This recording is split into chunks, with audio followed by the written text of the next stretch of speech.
to Washington, D.C., where the Department of Education, you may have heard earlier this week, they are already making cuts there. This is a rally taking place, a live picture here where a number of supporters, including education advocates, members of Congress, and other supporters are demanding accountability and trying to shed a light on the impact that the Department of Education cuts will have on students in the U.S. Let's listen in here on Live Impact News on WCNC+. In families, particular students who already face systemic barriers in our schools.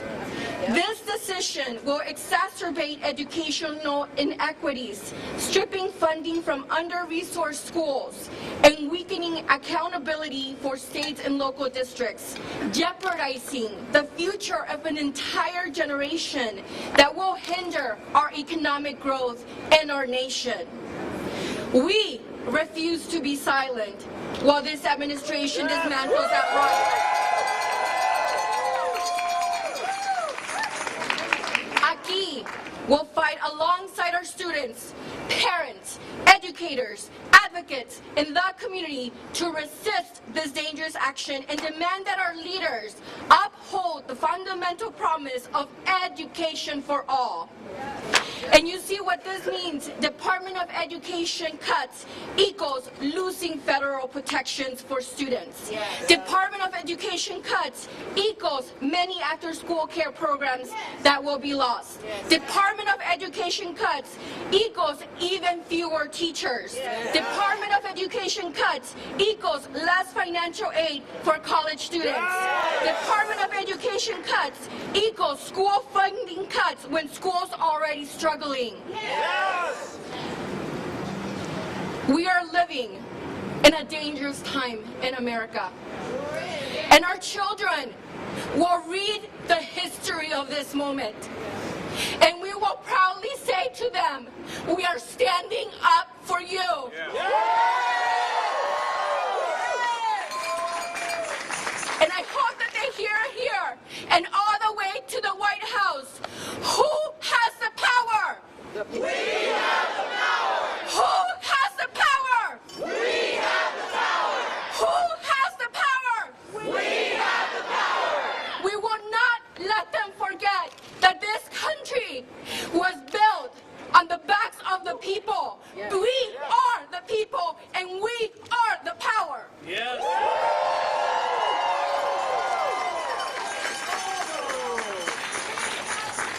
And today is a reminder, it is the people who have the power. Yes. Yes. Next up, Amy Lloyd from All for Ed.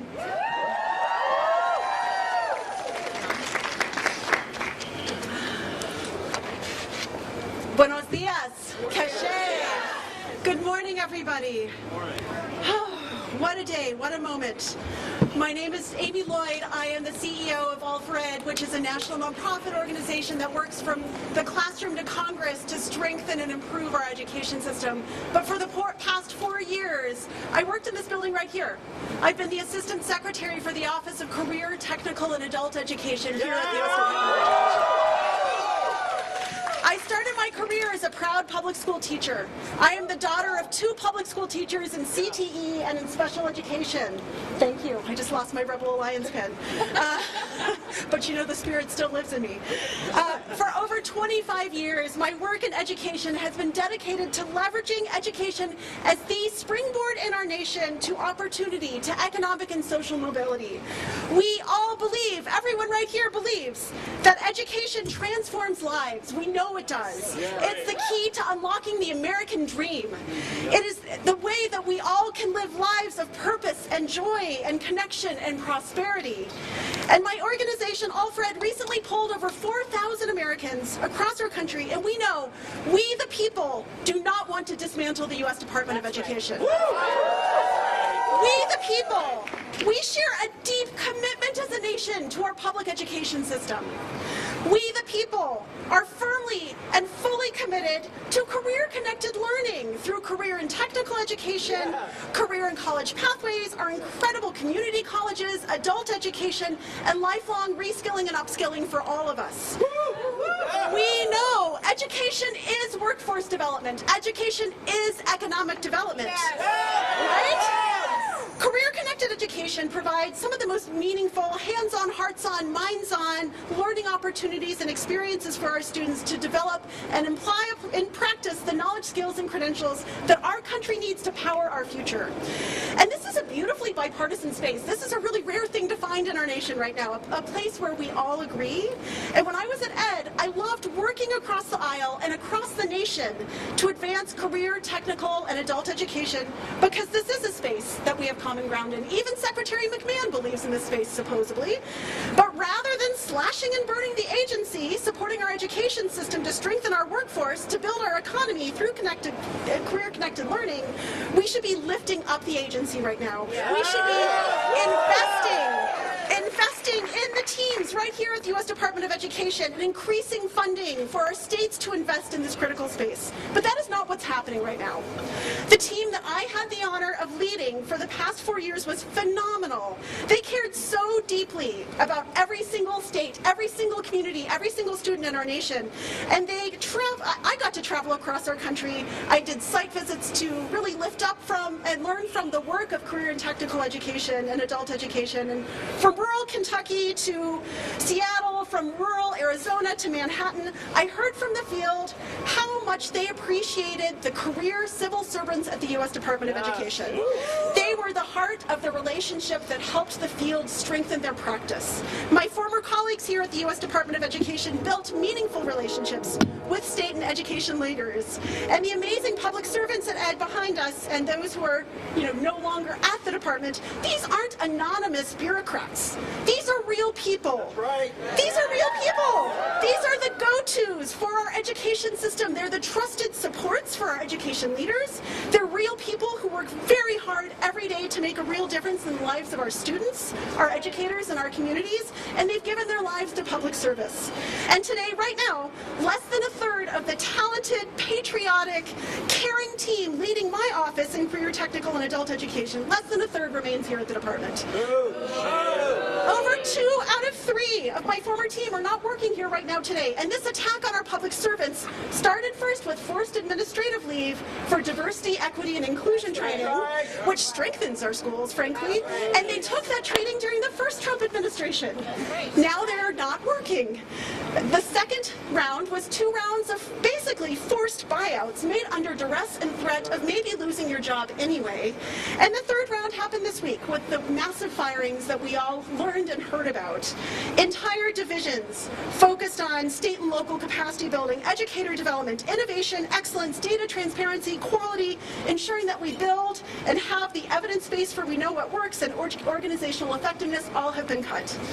And I think about this overall with the agency. What does it tell you about the directionality of our nation's education system when this administration is firing those who are fighting discrimination, those who are upholding the law, those who are ensuring people can access higher education and have opportunities to grow and thrive, and those who ensure that we have the transparency to know how our students are doing and we can build that evidence base and share it for what works for our kids.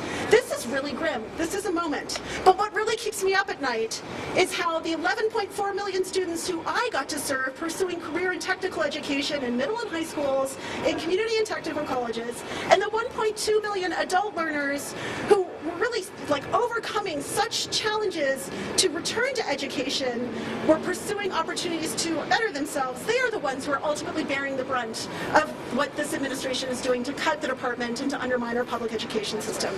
These are our high school students in South Bend, Indiana, who are literally studying aviation and building a plane and learning to fly it. These are community college students in Kern County Community College in the San Joaquin Valley who are leading in carbon recapture technology technology, and building a dynamic workforce that feeds, fuels, and defends our nation. These are adults who our education system has failed previously, but are courageously persisting to return to earn their high school diploma or equivalency and get credentials so that they can get a better job, launch a career, and support their families. This is our nation's future, people.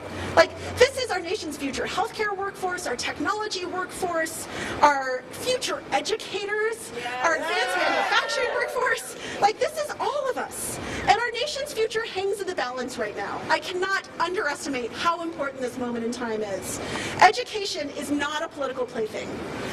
It is the future of our nation. And I have so much gratitude for everyone in our federal workforce, but especially those here from and at the U.S. Department of Education who, like, right?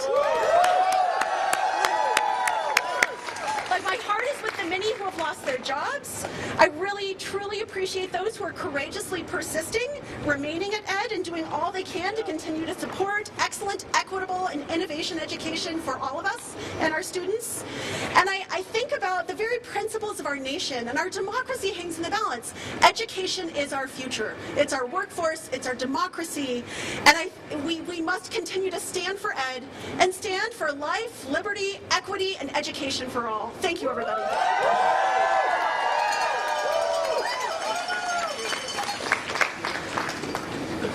And for our final speaker, I'd like to bring up Carrie Rodriguez from the National Parents Union.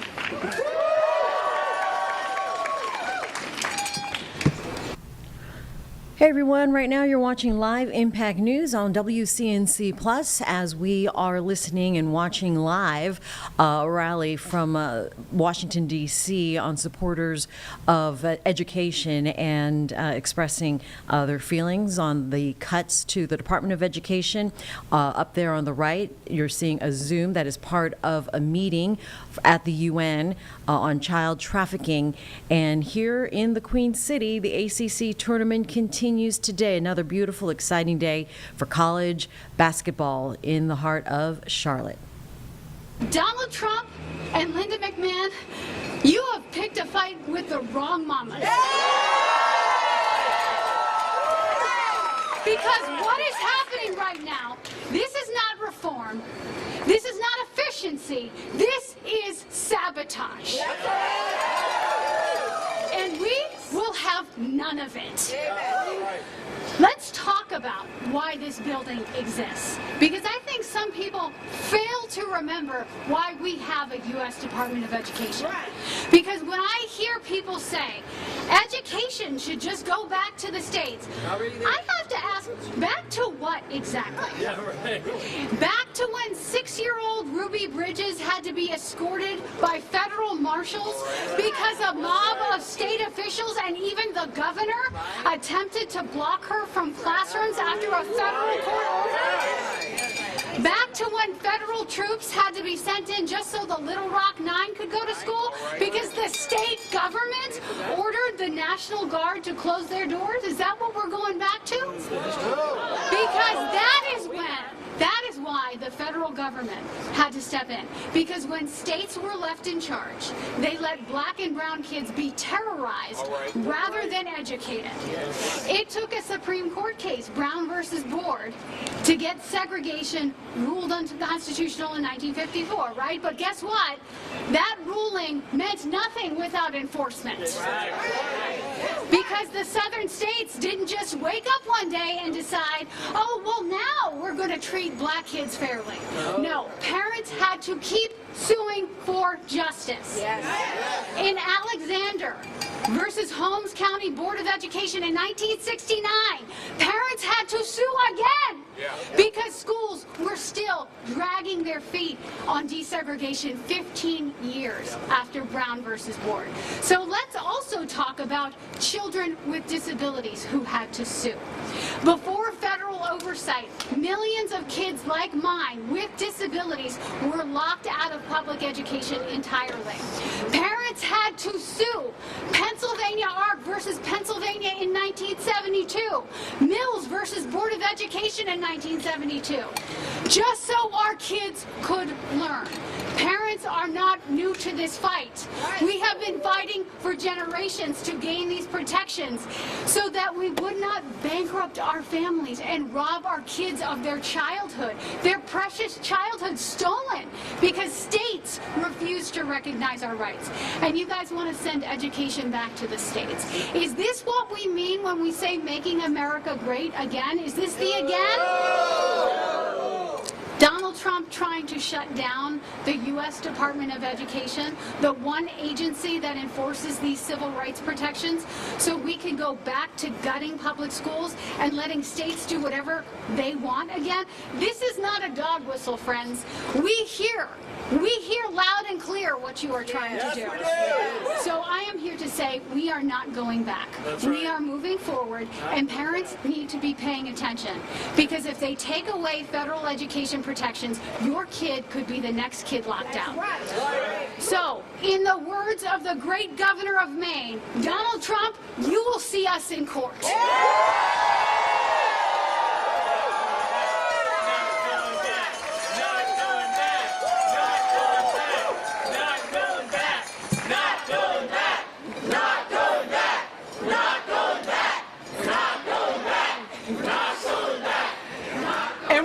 Going back. That's right. And so I want to give a big thank you. Once again, my name is Portia Allen Kyle. I have the honor of leading Color of Change. I want to give a big thank you to all of you who showed up today in support of our students, in support of our civil servants, in support of families, in support of our nation. And we do a little thing at Color of Change. We organize and joy. Don't worry, I'm not going to talk long. But, you know, a couple of our speakers have talked about Linda McMahon needing to work herself out of a job. And we often say in organizing that we want to organize ourselves out of a job. I, too, would like not to need to do this work, because all of our kids can go to school fed, supported, yes, where your zip code, where your address doesn't determine the trajectory of your life, right? Because we're living in a world where Dr. King's dream has been achieved. I would love to organize and work myself out of a job. This isn't it. Before we leave today, I want us to do a little something. I want us to turn all together, say thank you, give a huge congratulations and an applause for all of those who are still holding down the fight inside this building.